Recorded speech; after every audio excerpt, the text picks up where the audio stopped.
Okay, I'm going to try to help you digital users, digital cab services.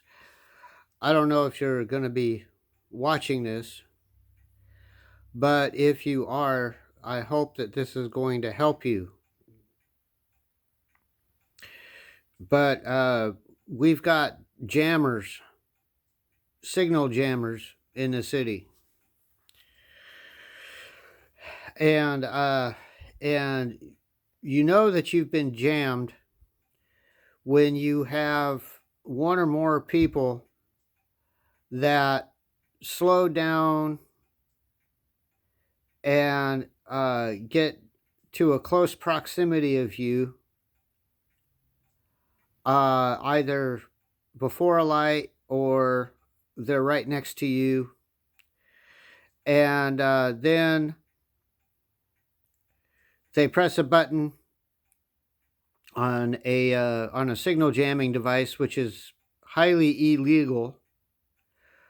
Only the FBI and riot control personnel can have those things.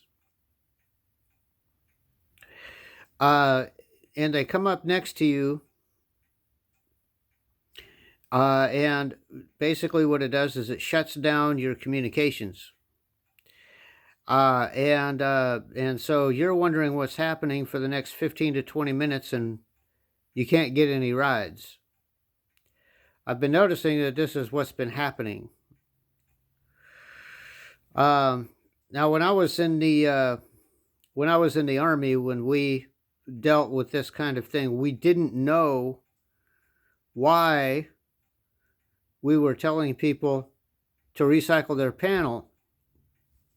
We were just told that, hey, that's what you do when you don't have communications. Well, when an important element that's being used for a specific mission loses communications, that means his signal was jammed. And so when we tell him to shut down and recycle the panel, what it does is it resets the software. And it gets rid of all the junk that the jamming caused. And then he can come up fresh, starting again with new communications. Okay, so that's basically what we need to do here. Every time somebody comes next to you or close to you and shuts down your application, um, you need to, well, first restart your phone, and then pull up the application. You might, and that might work. Okay, it's worked for me, but then you might have to do another additional step after that.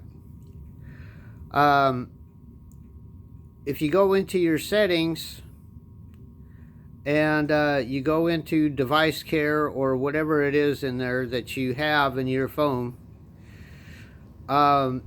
it'll give you the option to clear your cache and get rid of any unnecessary temporary files. So you need to go in there and clear all your buffers and your caches. Okay, that's your temporary memory. So that's another thing that the jamming device can do, is overload your software so that you have too much junk information in your phone to be able to receive a signal. And then what that also does is it corrupts the Lyft and Uber and whatever your digital application is. Okay, so at that point in time, you need to actually shut off the application, turn log out of the application, uninstall it,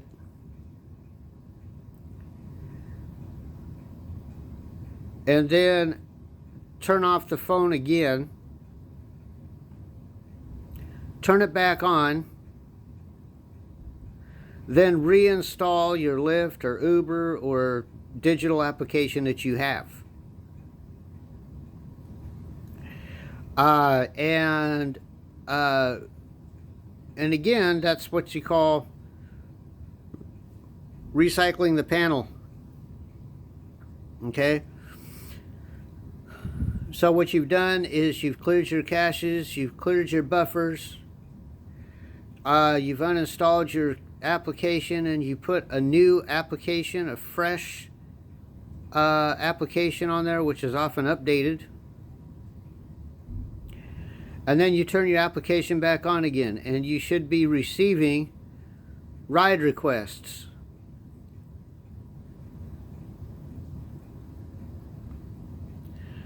You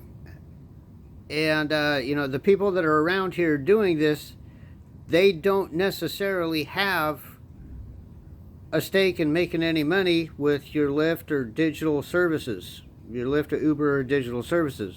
They don't have a stake in it. Not necessarily. They just like to go around hacking people's stuff up so that they can't make money themselves. That's what they do. It's fun for them to destroy some